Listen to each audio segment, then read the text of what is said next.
Hello अभी, तू ठीक है ना? हाँ, लेकिन ये सब अचानक कैसे हो गया? पता नहीं यार, एक्चुअली कल तक तो सब ठीक था। इनफैक्ट रात को उनसे 3 बजे उनकी एनिवर्सरी पार्टी के बारे में बात भी हुई। आंटी बता रही थी कि सुबह 7 बजे वो उनको उठाने गई तो वो उठ ही नहीं रहे थे, और फिर 1 घंटे के बाद में जब बच्चे उठाने गए तो अभी तू कुछ भी कर, बस जल्दी आ जा यार। आंटी, बच्चे, माया, सबको तेरी बहुत जरूरत है। बस तू फटाफट से कोशिश कर और जल्दी से आ प्लीज। मेरी फ्लाइट रोम में डाइवर्ट हो गई है। अगर मैं आना भी चाहूं तो रोम से अगली फ्लाइट 2 दिन बाद है। अगर मैं यहाँ से रोम से दुबई जाता हूँ और दुबई से दिल्ली की फ्लाइट लेता हूँ तो भी मैं 29 घंटे से पहले नहीं पहुंच सकता। What?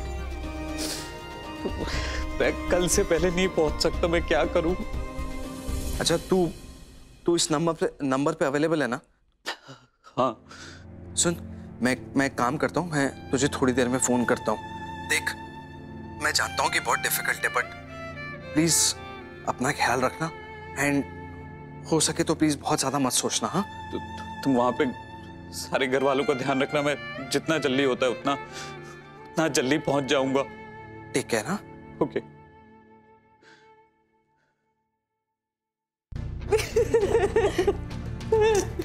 ना दीदी, क्या हुआ? अविनाश आ रहा है ना? आवी की फ्लाइट डाइवर्ट हो गई है रोम की तरफ। उसे यहाँ पहुंचने में कम से कम 29 घंटे लगेंगे। अरे ऐसे कैसे? अब हम क्या करेंगे? ऐसे में पोता मुखाग्नि दे सकता है। नहीं,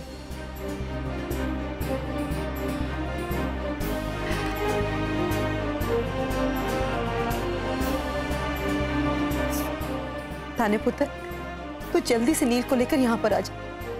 हाँ माया बेटा, पंडित जी बिल्कुल ठीक कह रहे हैं। अविनाश का वेट करने का अब कोई भी फायदा नहीं है, और वैसे भी नील भी तो इसी घर का बेटा है ना।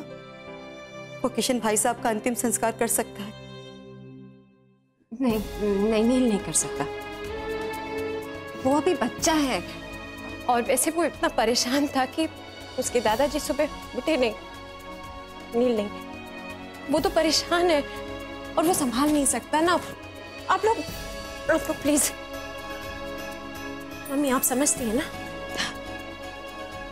पर माया, इसके अलावा हमारे पास और कोई भी ऑप्शन नहीं है। पंचक के टाइम में अंतिम संस्कार नहीं कर सकते हैं, और ऐसे हम किशन भाई साहब की बॉडी को 5 दिन तक नहीं रख सकते हैं। ये अच्छा नहीं है बेटा। माया देख, जो रीति रिवाज है वो तो है ही ना, वो तो करना ही होगा। मैंने तान्या को फोन कर दिया है, वो नील को लेकर बस आती ही होगी।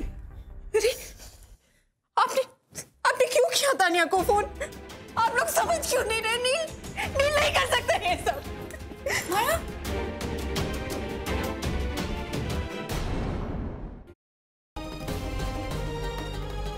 बचपन से आज तक हमारे बीच जो कुछ भी हुआ, हमें बहुत शिकायतें रही तुमसे, लेकिन फिर भी दिल के किसी कोने में तुम्हारे लिए वो प्यार जिंदा था। पर अब सब खत्म हो गया सागर, सब खत्म हो गया। सुना तुमने? तुम्हारे लिए हमारे दिल में उस प्यार ने दम तोड़ दिया आज। अब हमारे दिल में तुम्हारे लिए सिर्फ नफरत ही नफरत है और कुछ नहीं है। अरे बेटे, तुम्हारा दिमाग खराब हो गया? बिना डॉक्टर साहब से पूछे तुमने दवा कैसे दे दी? ये क्या कर रहे हो बेटा? तुम्हें पता है कि वो माँ बनने वाली है, और इस तरह से कोई उल्टी सीधी दवाई दे दोगे तो लेने के देने पड़ सकते हैं बेटा। आप लोग परेशान मत होइए, अब टेंशन वाली कोई बात नहीं। लेकिन हाँ, आगे से इनका ध्यान रखिएगा। शुक्र संतोषी माँ का कि हमारी बहू ठीक है।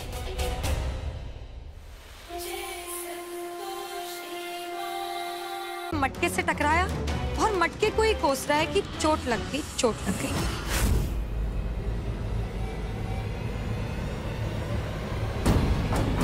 चल यहां से।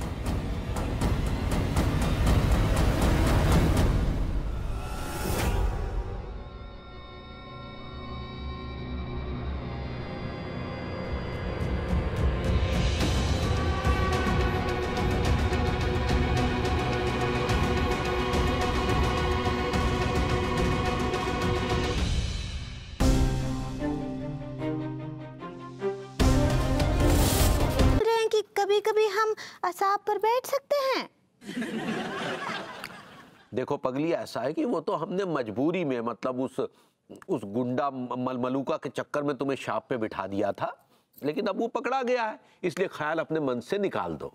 और वैसे भी तुम घर की लक्ष्मी हो, घर की लक्ष्मी हमेशा घर में ही अच्छी लगती है, हम शाप पे अच्छे लगते हैं। ठीक है पगली? चलो अब इतना ही काफी है, शाम को कुछ और बढ़िया सा बना लेना, ठीक है? हम आते हैं।